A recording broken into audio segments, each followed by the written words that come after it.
Saludos a todos. Vamos a ver aquí. Vamos a empezar. Espero que no tengamos muchos tropiezos técnicos a la hora de dar la conferencia. Vamos a hablar en el día de hoy de nuestra técnica H14, que es una técnica que hemos diseñado el doctor Pérez Díaz y yo. Es una técnica con hilos que sabréis. Lo más importante en esta conferencia, no me voy a detener mucho en la anatomía. Recordar que para cualquier procedimiento, cualquier técnica que hagamos en medicina estética, tenemos que estudiar muy bien la anatomía. No podemos ir a ciegas. Existen muchas estructuras neurovasculares.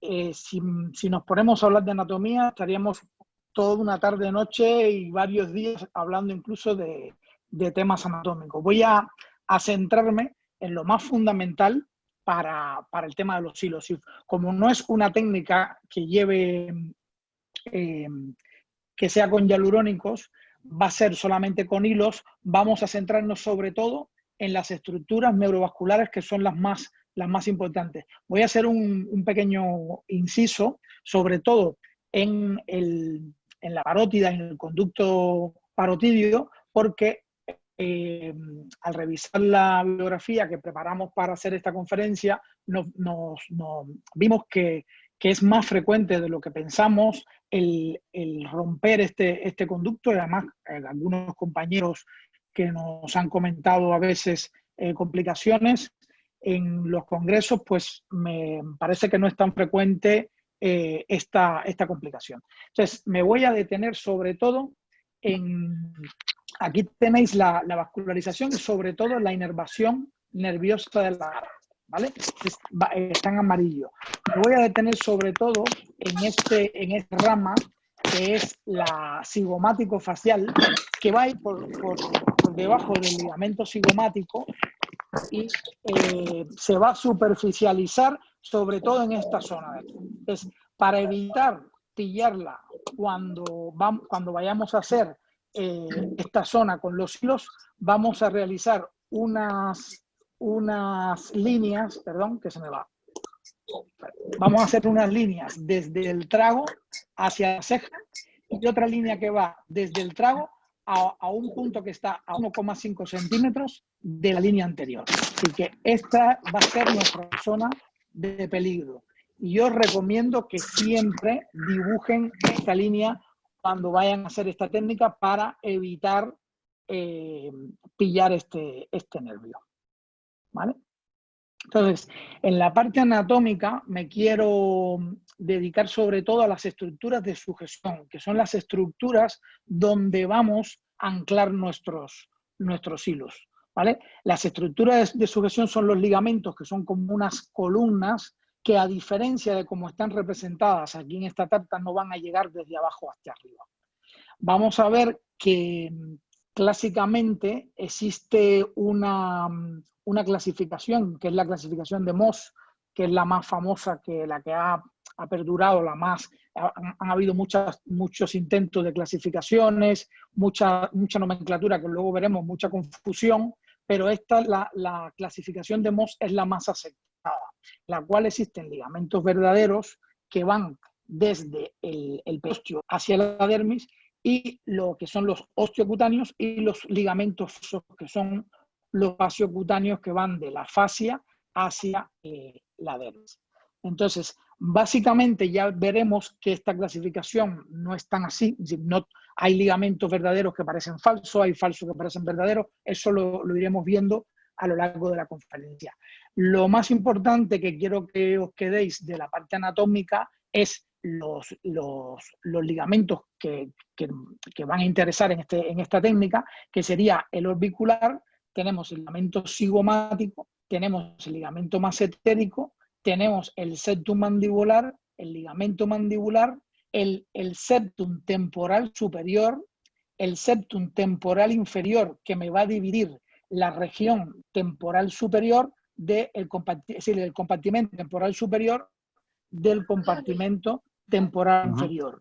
Y tenemos el ancho orbital y tenemos una adhesión ligamentosa que me va a unir el septum temporal superior con el septum temporal inferior, que es la adhesión ligamentosa temporal.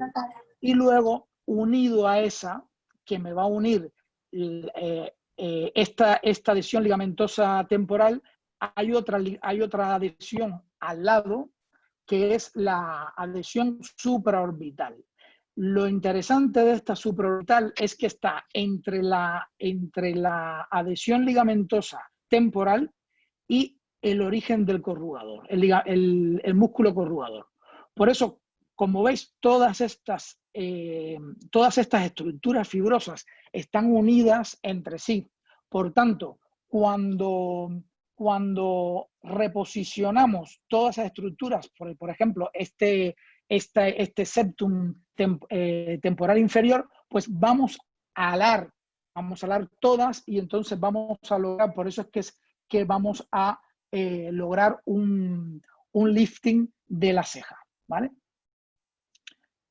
Esto no sé por qué ha salido aquí, ni con quién. Bueno, hoy en día existe una confusión general con los ligamentos retenedores faciales. ¿Por qué?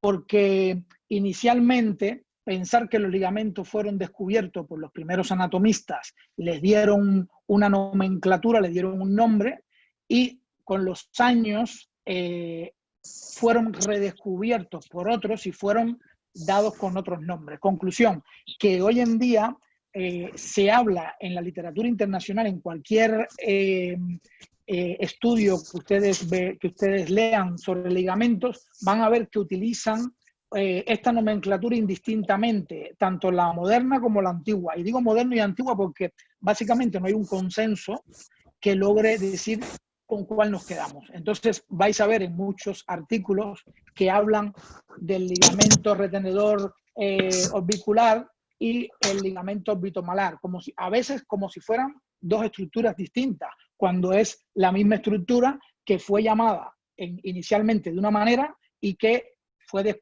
redescubierta por otro anatomista y se llamó de otra. Por tanto, aquí les dejo esta tablita donde tienen aquí como una chuleta para que podáis identificar el nombre de los ligamentos con la nomenclatura inicial que se dio y la nomenclatura que se hizo posterior, para que no pensáis que son estructuras distintas, sino que sigue siendo la misma estructura. También existe desde el punto de vista anatómico controversias. ¿Por qué? Porque esto se dieron cuenta los anatomistas cuando empezaron a ver, sobre todo a analizar perdón, que se me ha ido cuando empezaron a analizar la grasa superficial y empezaron a ver que por ejemplo, que el ligamento, los septum temporal superior y septum temporal inferior llegaban hasta dermis. Por tanto, si llegaban hasta dermis, tendría que tener la categoría de ligamento verdadero. Sin embargo, como tiene una estructura de septum, los anatomistas no le quitaron esa categoría y lo dejaron como septum. Otra curiosidad fue la estructura también del ligamento orbicular. El ligamento orbicular tiene una estructura parecida a un septum. Si microscópicamente se parece a un septum en su estructura. Pues a pesar de ello, también no se le dio la denominación de septum, sino se dejó como ligamento verdadero. Y luego el último caso, a ver, se me ha ido esto, ¿alguien? Ahí. Entonces, el último caso es el parche de McGregor, el ligamento cigomático, que su porción posterior tiene una estructura septal. Sin embargo, como veis aquí, la porción anterior no divide la grasa superficial, por tanto, no llega a dermis. Y eso puso en alerta a los anatomistas que empezaron a investigar y se dieron cuenta que el ligamento no pudieron demostrar que terminaba en el retinaculus cutis, que es con lo que se ancla estos ligamentos verdaderos, se anclan a la dermis. Por tanto, se dieron cuenta que a pesar de tener una estructura tubular como los ligamentos verdaderos, no pudieron demostrar que llegaran a la dermis, por tanto, no llega a la dermis y por tanto supuestamente no debe ser un ligamento verdadero, pero bueno, al final se mantuvo como ligamento verdadero. ¿Vale? Esas son las controversias que podéis ver también en muchos de los artículos si revisáis este tema. Y lo más importante también dentro de las estructuras, a ver, desde el punto de vista anatómico, es el smash. Importante el smash porque el smash pesa mucho más que la piel. Si ponemos en una balanza la piel con el smash es una estructura fibromuscular continua que lo que va a hacer es cubrir e interconectar los músculos de la expresión facial. Va a armonizar estos movimientos. Este smash va a dividir la grasa subcutánea en dos partes y lo que va a hacer es distribuir las contracciones de la expresión. Por tanto, este smash va a tener una importancia capital. ¿Por qué? Porque si logramos, hoy en día casi todas las técnicas de rejuvenecimiento van a incorporar el smash en su reposición, es decir, van a actuar sobre el smash y gracias a ello todas las técnicas que tienen en cuenta el smash van a tener unos resultados mucho más duraderos y mucho más naturales. ¿Vale?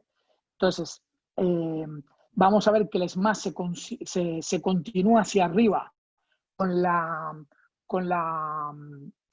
fascia temporoparietal y por debajo se va a continuar con el platisma.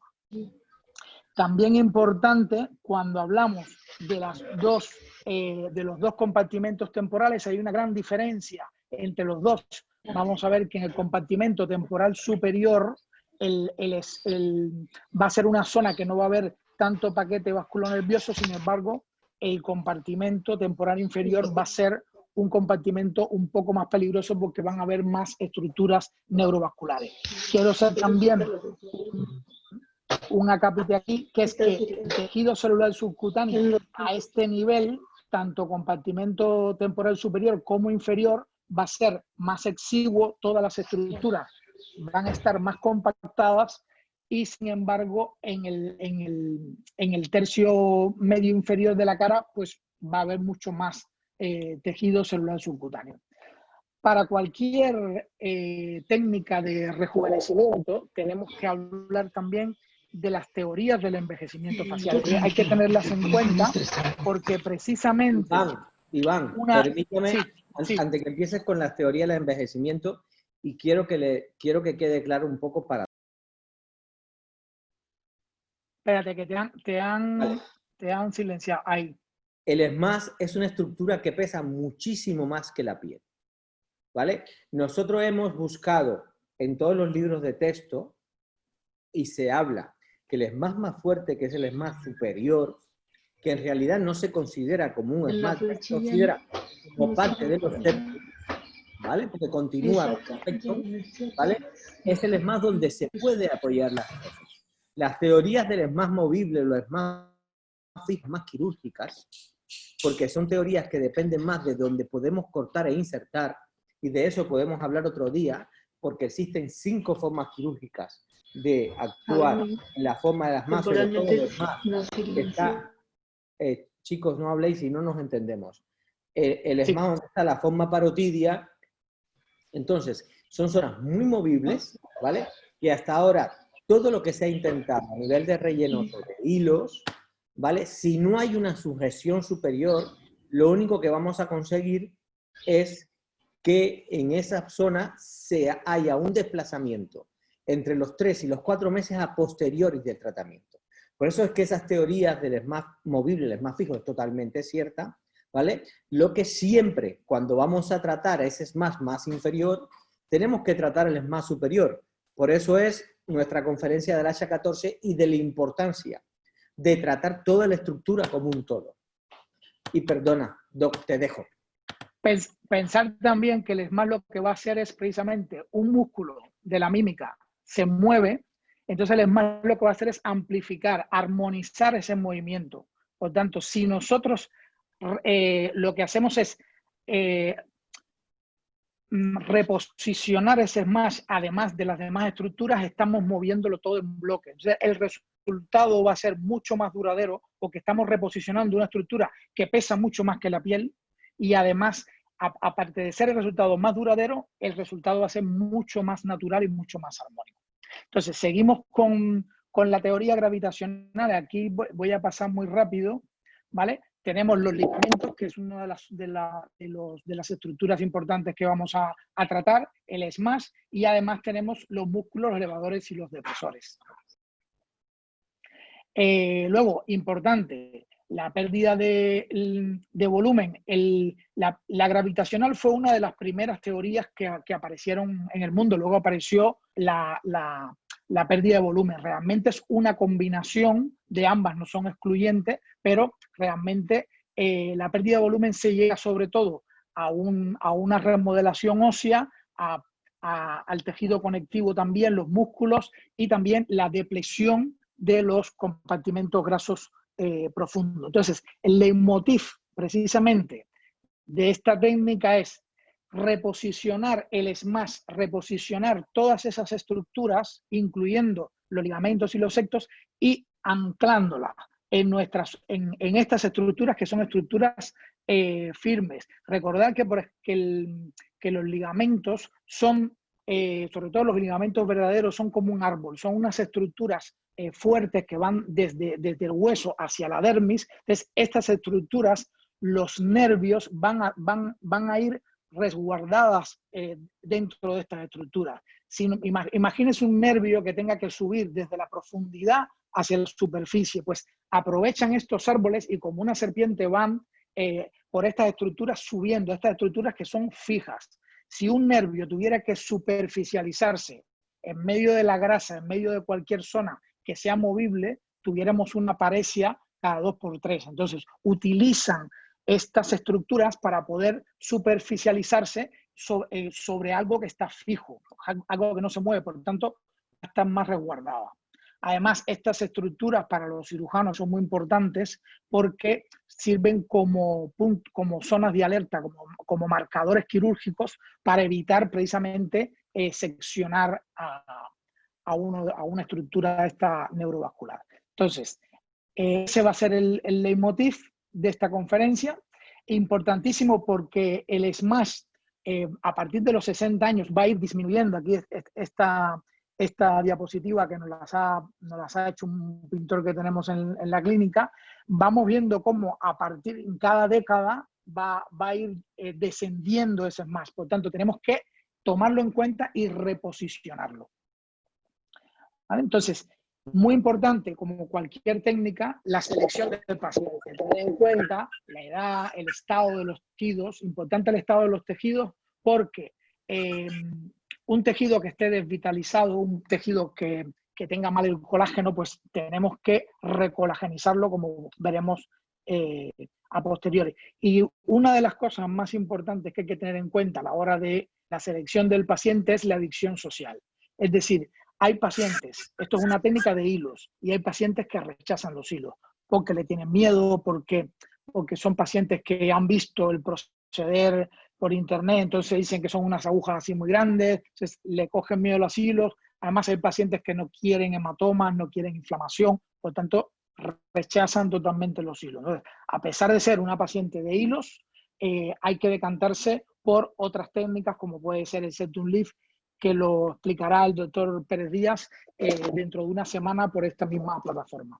Entonces, luego veremos con casos específicos cómo diferenciar cuando un paciente puede decantarse por esta técnica que es la del H14 o por el septum lift, que es la técnica con hialurónico. Muy importante también no olvidar el abordaje de la zona de la papada. ¿Por qué? Porque si queremos un resultado 10, hay que quitar peso de esta zona de aquí. Si lo que queremos es elevar, tenemos que aligerar la zona de la papada. Entonces, aquí tenemos en España, tanto en México, un producto que se llama Innerv, que son un producto que lo que van a hacer es quitarme toda esta grasa. Aquí tiene efecto lipolítico, está autorizado tanto en México como en España y lo podemos combinar perfectamente, como veis, con hilos con hilos también, hilos lisos, sin ningún problema, con hilos espiculados, lo podemos combinar con lo que queramos, ¿vale? Este es un ejemplo de paciente. Evidentemente, si a esta señora le hacemos sin quitarle la papada un H14, pues siempre se le va a ver esta zonita de aquí. Además, ustedes cuando lo tengan en consulta, simplemente con simular el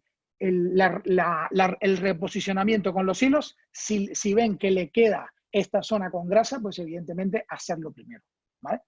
Entonces, esto es como abordamos también, otra manera de abordar con hilos la papada. Aquí también el cuello, la zona del cuello importante porque tratamos como un todo, ¿vale? Y entonces, quiero ponerle algunos ejemplos y con esto no quiero hacerle no quiero adelantarle cosas del set lift, que ya 3 días me está mirando con mala cara, pero pensar que la esencia de esta técnica es reposicionar estas estructuras en la zona temporal. Con el H14 lo vamos a hacer con hilos y como veréis la semana que viene con la conferencia del doctor Pérez Díaz, y ya de hecho lo estoy emplazando a que a esta misma hora, el miércoles siguiente, nos veamos aquí para compartirles la técnica, pues eso también se puede hacer con si hay manifestación vía internet a las 7 de la tarde, habrá que cambiarlo porque yo no me la puedo perder.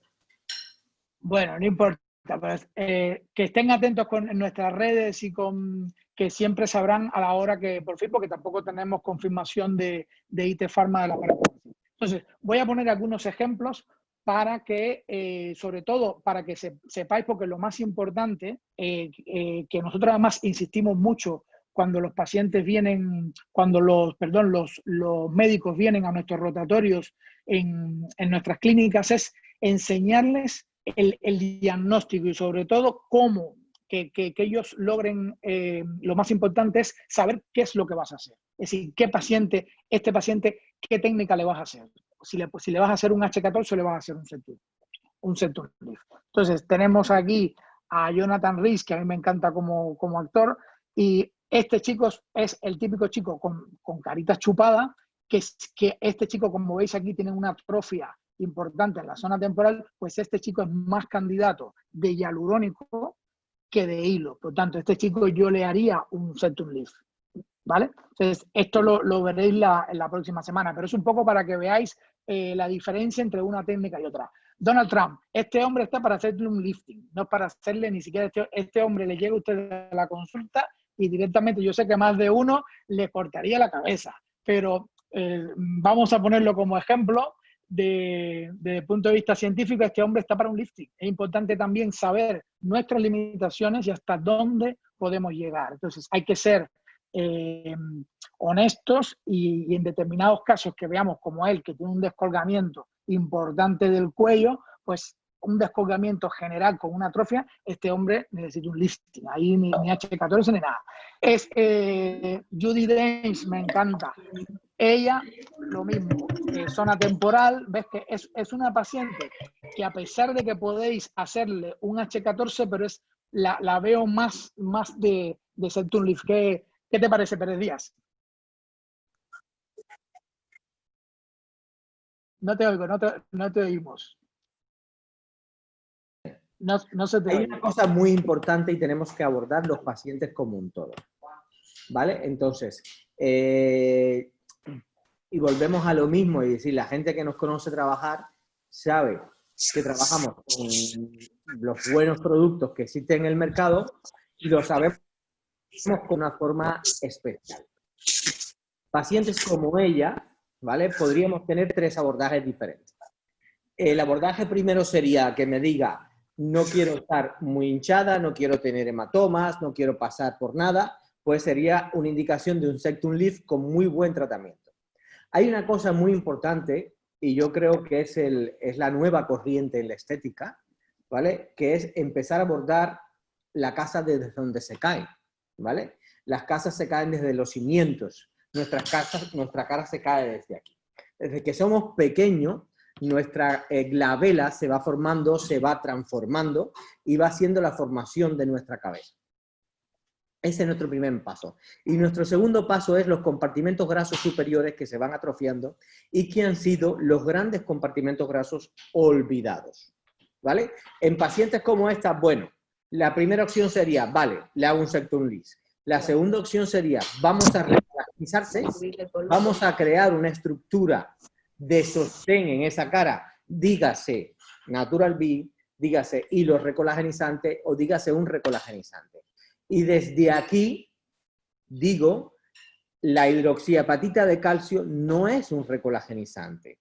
Crea colágeno tipo 4, 5 y 6, que son colágenos más pesados. Que puede dar la sensación al paciente que estamos que nos queremos creer como médico que estamos recolagenizando y que además nos puede valer, vale. Pero ni la hidroxiapatita de calcio ni el Sculptra son recolagenizantes. Dicho todo esto, la opción ideal de esta señora sería, primero, vamos a recolagenizarte toda la cara y luego vamos a hacer una estructura de sostén con una técnica H14. Es decir, yo creo que lo bonito, lo bonito de donde hemos ido un paso más allá, y además en esta línea no estamos solo el doctor Pérez Barreto y yo, sino mucha gente que para mí son de vanguardia a nivel mundial y que desde aquí todos mis respetos y mis admiraciones, porque son gente que innova y que no se queda con el discurso mantenido de los que llevan la batuta cantante de las historias, entonces podemos mejorar.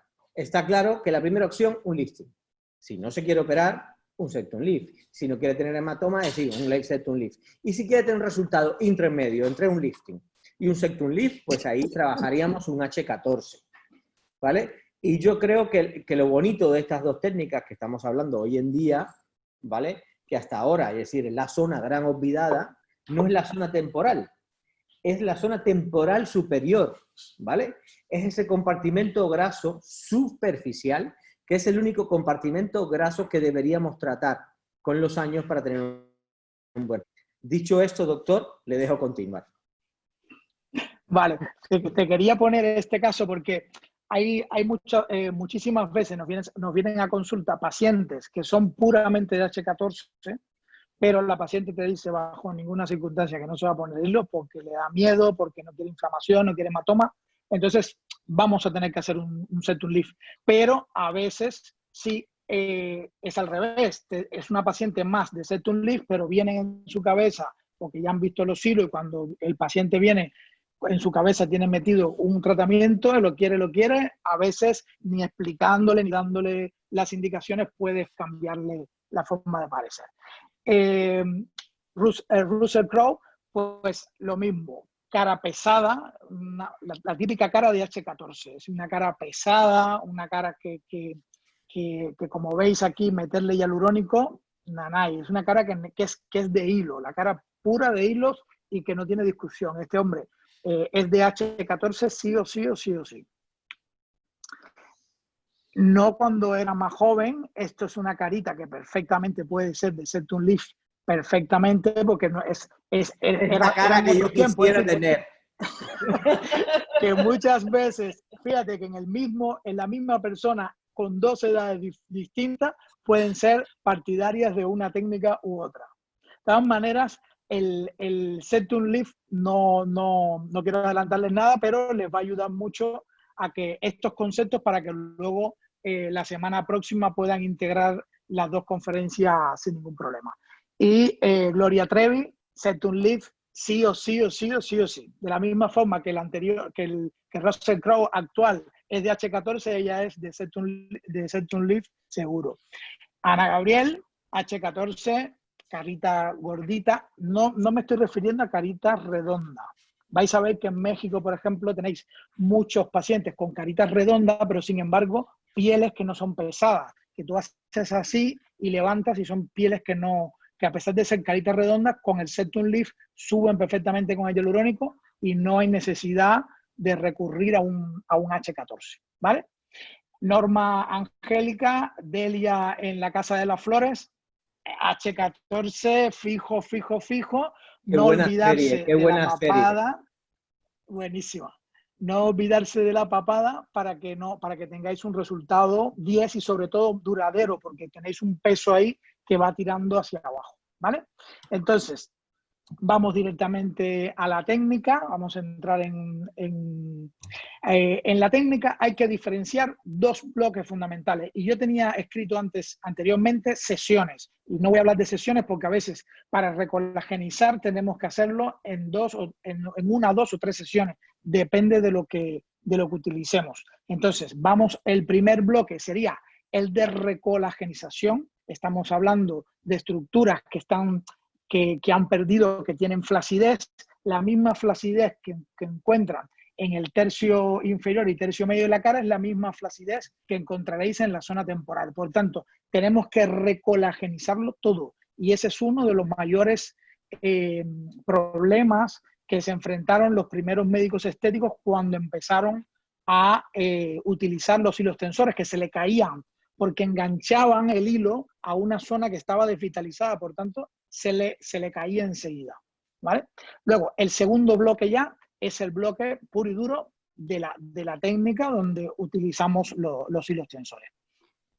Entonces, ¿con qué vamos a recolagenizar? Nosotros recolagenizamos, aquí está, es precisamente en el área donde vamos a enganchar los hilos, donde vamos a anclar esos hilos, pero no olvidaros que también hay que recolagenizar en esta zona de aquí, tercio medio inferior, incluso si la paciente, dependiendo de cómo tenga el cuello, también habría que recolagenizar a nivel del cuello. Es decir, tenemos que tratar a la paciente como un todo, ¿vale? Entonces, a pesar de que lo veáis aquí, tenéis que recolagenizar en todas las áreas donde vamos a tratarla, ¿vale? Vamos a recolagenizar con Natural B, que lo conocéis, por lo menos en España y en México lo tenéis disponible, no sé en el resto de los países que nos están viendo. Sabéis que es un complejo de péptidos que favorecen la renovación celular, protegen a la célula contra el envejecimiento, mejora la elasticidad de la piel, estimula lo que es el colágeno y la elastina, y sobre todo tiene un efecto muy interesante que bloquea la acción de las metaloproteinasas, la colagenasa, la hyaluronidasa, ¿vale? Entonces, ya vamos a entrar después, podéis hacer esa recolagenización en una, 2 sesiones, 3 sesiones, dependiendo de cada 15 días, dependiendo del estado de la piel. Lo podéis hacer también con hilos lisos, lo podéis hacer con cualquier inductor de colágeno. Luego utilizamos los hilos que podemos utilizar, pues los hilos espiculados 19 o 18. En caritas que son pesadas, utilizamos incluso hasta 18 combinados con 19, ¿vale? Entonces vamos a tener 2 puntos de entrada, sobre todo vamos a entrar, fijaros que vamos a entrar en el compartimento temporal inferior. Vamos a tener un punto A que es más medial y un punto B más lateral. El primer punto iría desde el punto A, que es el más medial, hacia el ángulo mandibular. Luego el segundo hilo iría desde el punto B, que es el más pegado al pabellón auricular, vamos en dirección al ligamento mandibular. Luego, el otro punto sería, desde esta misma entrada, iríamos a un punto equidistante entre el 2 y el 4. Y luego el 4 sería desde el punto A hacia la comisura, hacia el área de la comisura. Luego lo vais a ver en la práctica, paso por paso. Después que hagamos esta estructura, después que hemos anclado todo lo que es tercio medio inferior, vamos a anclarlo hacia nuestra área temporal, en el compartimento temporal superior. Y vamos a hacer tres hilos paralelos, ¿vale? En este compartimento. El primero siempre a diferencia del septum leaf, y me gusta hacer las diferencias para que podéis hacer la comparativa y se os quede en la cabeza. Es totalmente distinto al septum leaf. El septum leaf empieza de adelante hacia atrás, nosotros empezaremos desde atrás hacia adelante. Por tanto, el primer hilo que pondríamos sería el más pegado a la oreja, luego uno equidistante a paralelo y otro siempre respetando 1 centímetro del reborde orbital, ¿vale? Luego, el otro paso sería, después que tengamos estos 3 puestos, los oblicuos para darle más consistencia. iría desde la entrada del primero hacia la salida del tercero y desde la entrada del tercero hacia la salida del primero, ¿vale? Esta sería toda la estructura que quedaría como resultante de todos los hilos que vamos colocando. Aquí se lo he puesto todo junto para que tengáis una idea de cómo quedaría nuestra estructura en el H14. Y antes que me lo preguntéis, como veis aquí hay 9 hilos, sería porque el H14 se llama así porque originalmente eran 7 hilos a cada lado en vez de los 9 que tenemos. Entonces, esta técnica la fuimos mejorando y pensamos en ponerle estos 2 hilos aquí oblicuos para darle más consistencia y para aumentar el efecto de anclaje, porque sobre ellos es que estamos izando todas estas y anclando todo lo que es el tercio medio inferior. Y vamos con los resultados.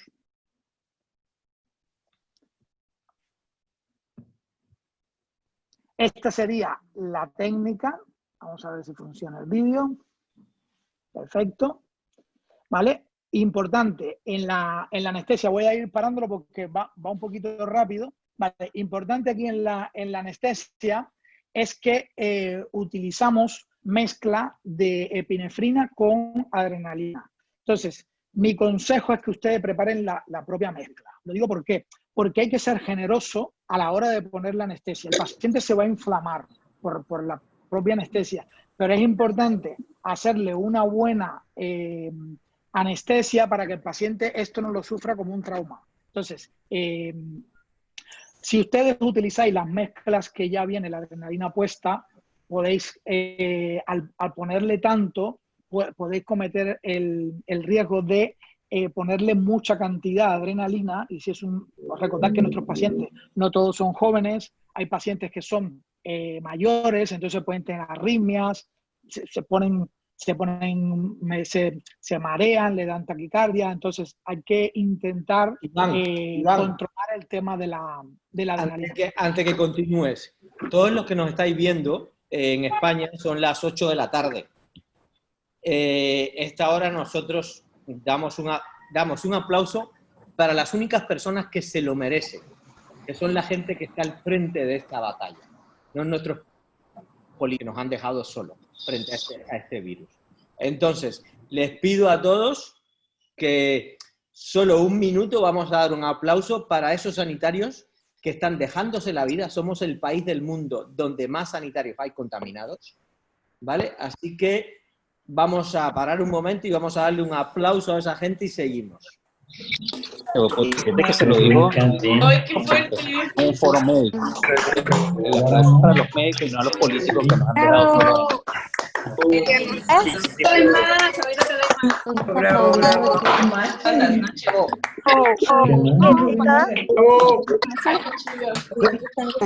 Súper así con los de España. Allá se dedican un minuto a los medios de lo que hay, porque hace rato que se ve Pero pues yo digo que ya en unos días ya... Iván, continúa la formación.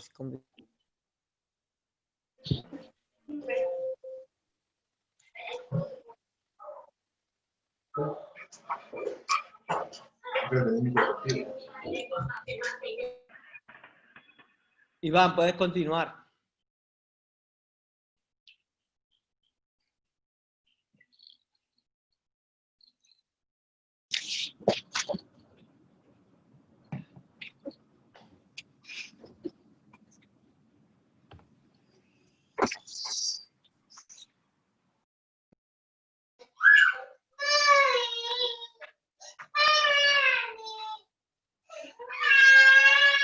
Iván, te estamos esperando. Iván. ¿Me escuchan ahora? Sí. Ahora sí, vale. Pues comentaba que nos gusta más preparar nosotros la anestesia, la mezcla de anestesia con la adrenalina, porque si utilizáis la adrenalina, ya la anestesia que viene ya con la adrenalina, podéis cometer el error de aplicar demasiada. Aquí hay que ser un poco generoso con la anestesia porque luego el paciente le duele y es un tratamiento que si le duele mucho, ese paciente no te vuelve. O ese paciente no le habla a otros pacientes. Recordad que nosotros funcionamos mucho también con el boca a boca y si el paciente ha tenido una mala experiencia, luego es un paciente que no se lo cuenta a otro, le dice, no, si esto ha sido malísimo, me ha dolido mucho, y luego entonces no tenéis esa publicidad que es importante, ¿vale? Por tanto, nosotros lo que hacemos es, por cada 10 o 20 mililitros de adrenalina, dejamos es decir, cargamos la adrenalina, la ampolla de adrenalina en una jeringa de Botox, la de 1 ml. Y entonces ponemos solamente 0,01, es decir, una rayita de la jeringa de Botox en 20 mililitros de lidocaína. Por tanto, haciendo esta mezcla, no pasáis, no ponéis un exceso de adrenalina y el paciente ni tiene taquicardia, ni tiene sensación de mareo, ni nada por el estilo, ¿vale? Entonces, aquí está en cámara rápida para ir un poquito más rápido, ¿vale? Hacerlo despacito porque la lidocaína es ácida y escuece al entrar. Hacemos el puntito de entrada, este sería el punto A, y ahora ponemos por ahí el especulado, el 19G, hacia el punto número 1, que es en el ángulo mandibular. Y veréis que solamente con ese hilo ya, solamente con ese punto, con ese hilo solo, ya vais a ver cómo va cambiando la definición del contorno mandibular. ¿Vale? Es muy importante. La gran mayoría de ustedes conoce cómo anclar, han utilizado los hilos especulados. Yo me ayudo mucho de una mallo para poder hacer tracción, sobre todo en la parte superior, ¿vale? Sobre todo aquí.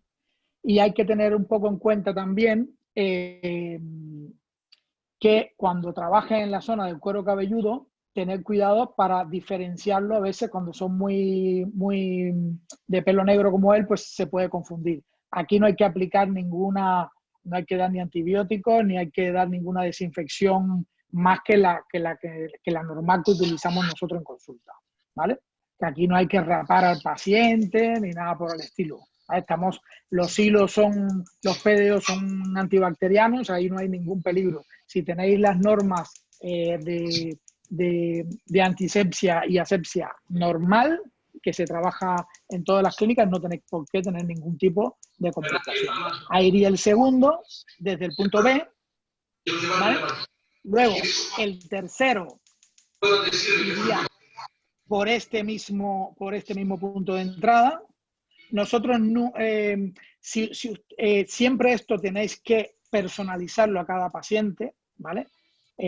Hay casos que en vez de ser 9, a veces ponemos 10 hilos, dependiendo del paciente. Eso tenerlo en cuenta a la hora de hacer los presupuestos, por si que no os quedéis corto nunca, sobre todo en caritas pesadas, porque luego al mes hay que hacerle un retoque y tenéis que poner algún que otro hilo extra para lograr ese puntito que le falte, ¿vale? Y ya el último hilo, ¿vale? Que va desde el punto A hacia la comisura, ¿vale? Ahí llega y no hay que anudarlo, simplemente estiramos y cortamos, ¿vale?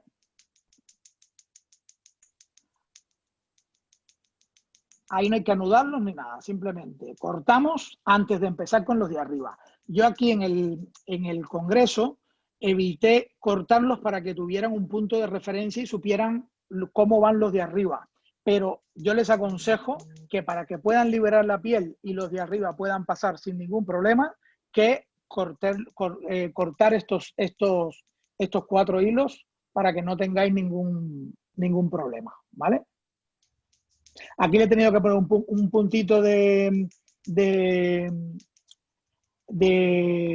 lidocaína con EPI porque estaba sangrando. Ahí estamos anestesiando el trayecto de los hilos que se van a anclar precisamente en ese compartimento temporal superior. Ahora entramos, recordar, de atrás hacia adelante. Eso es muy importante, el orden, para no crear ningún pliegue innecesario.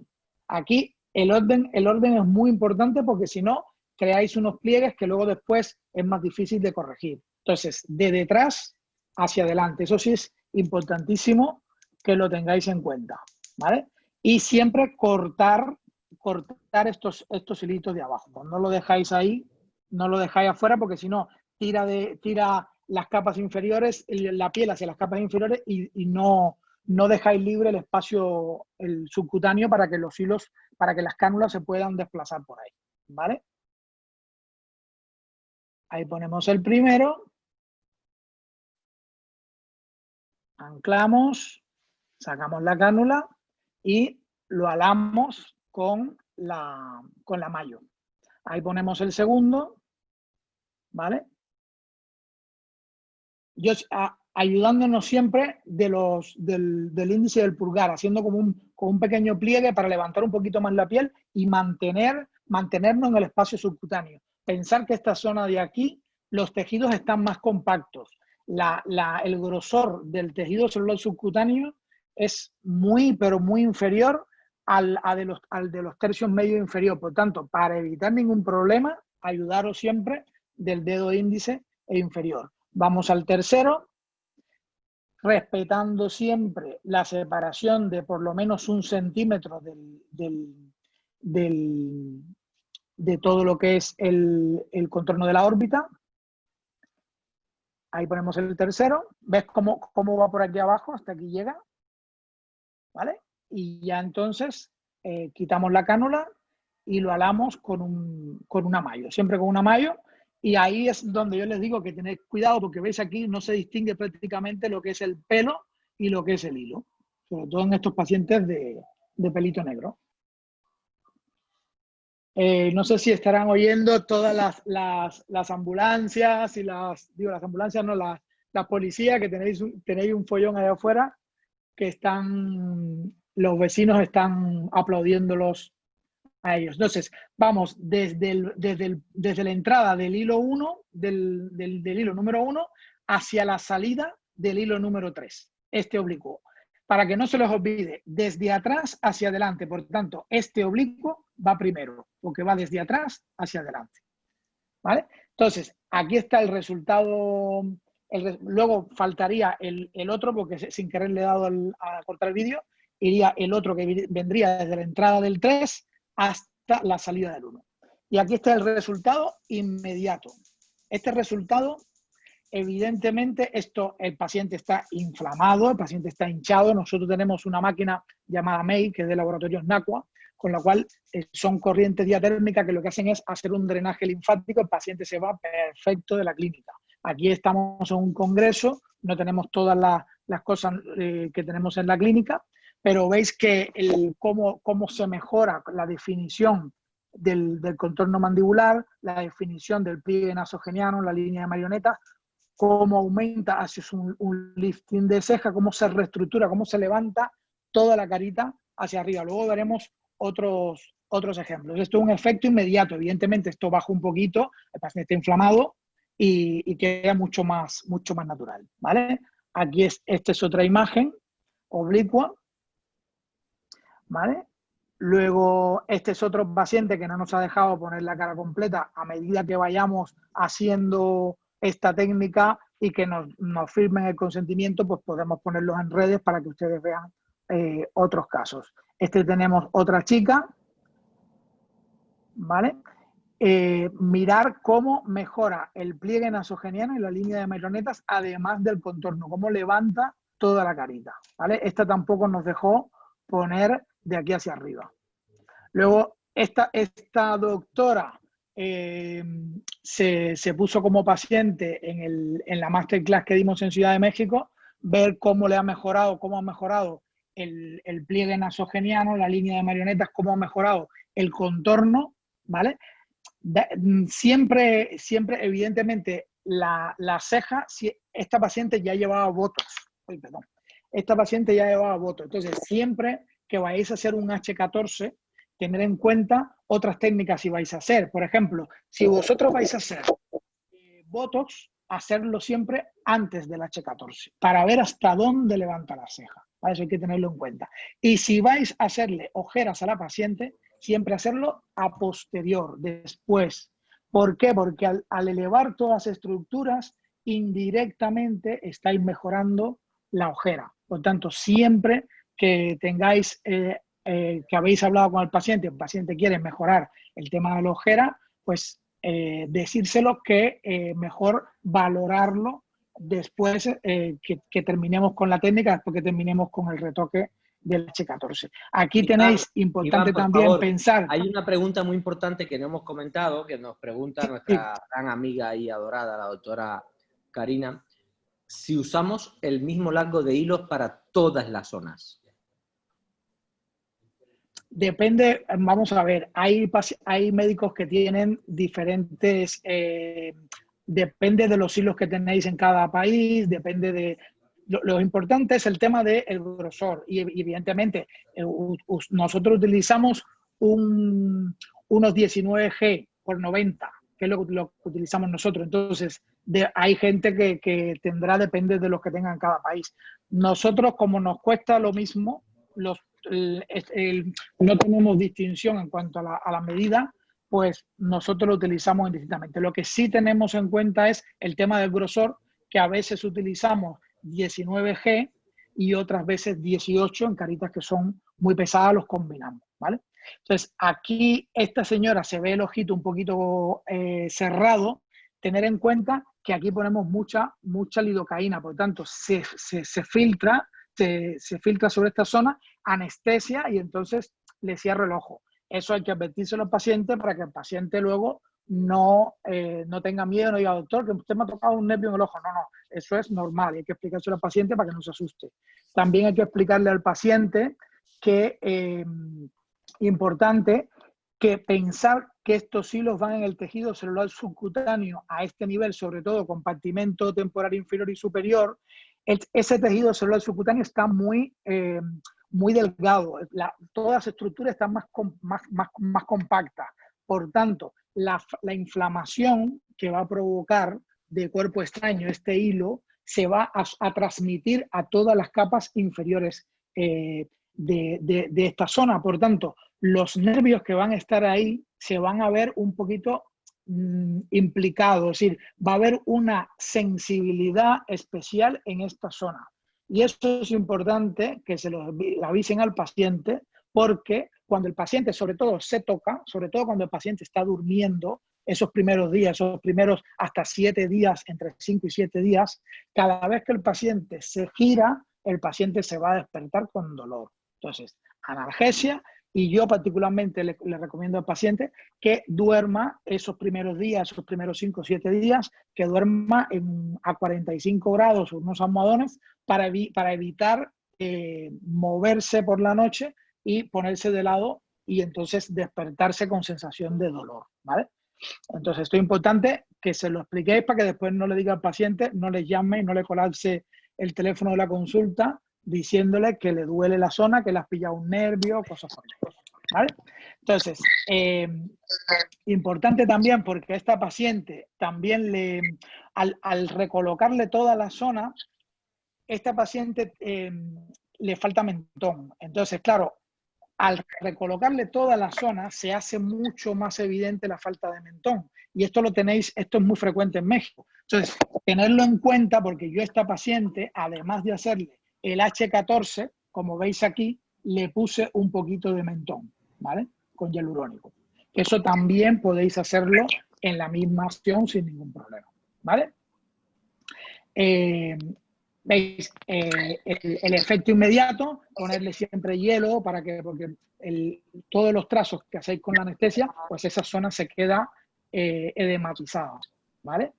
Aquí como veis, cómo mejora el pliegue nasogeniano, línea de marionetas, ¿ves? El joule y cómo el contorno también, además de la ceja. ¿Vale? Aquí de lado, mira el joule, esto es en el momento. Evidentemente, si esta paciente esta doctora nos manda una foto al mes siguiente, ya cuando toda la inflamación haya bajado, pues evidentemente el resultado será un resultado mucho más natural. ¿Vale? Este es el otro resultado y este es el paciente que hicimos, que es el paciente que utilizamos en el vídeo que está en Instagram y es la foto esta fantástica que tenemos en Instagram. Esto es un vídeo corto que no está la totalidad de la técnica, pero bueno, para que veáis que es este el paciente que hemos hecho para esta foto, que es la que más utilizamos describiendo la técnica. ¿Vale? Los punticos de entrada, los superiores, y aquí ya poniendo el hilo número 1. Esto es para que repasen un poquito la técnica. ¿Vale? Molesta, por tanto, ser generosos con la anestesia, pero tener cuidado con la EPI, ¿vale? Para no tener, ¿ves cómo se ayuda de la mayo? ¿Vale? Luego, desde el punto A, hacemos el intermedio. Este esquema que nosotros le damos a ustedes es orientativo. Tenéis que individualizarlo en cada paciente, ¿vale? De acuerdo a las características de cada paciente. Al igual que la selección de los hilos, si queremos combinar 18 con 19, o incluso la cantidad de hilos. Si lo dejamos, incluso hay pacientes que hemos hecho H14 con 7, porque eran caritas que no necesitaban tanto, pero el estándar son con 19. Esta técnica tendríamos que rebautizarla como H19. Digo, H18, perdón. 9 a cada lado. ¿Vale? Ahí veis. Molesta un poquito. Si ponéis la anestesia no molesta, pero no tanto. Podéis también poner Calinox. Nosotros en España tenemos el Calinox. El Calinox es un gas analgésico que se utiliza por muchos dentistas. Es un gas que tiene un efecto reversible, ¿vale? Este se utiliza en niños a partir de un mes. Nosotros lo usamos mucho en la consulta, eso lo podéis tener. En México también lo tenéis disponible, pero creo que hay que comprar un equipo adicional. No es como aquí en España, que se conecta directamente con un regulador a la botella. Vamos a ver ya, aquí tenéis esa preciosa imagen de un lado hecho y otro sin hacer. Y muchas gracias a todos por estar aquí con nosotros. Y nada, vamos a abrir un apartado para las preguntas. Vamos a ir respondiendo poco a poco las preguntas que tengáis en el chat. Aquí os dejamos el contacto, las direcciones de nuestras clínicas en Alicante y en Madrid y nuestras redes sociales, nuestros correos, para que lo tengáis ahí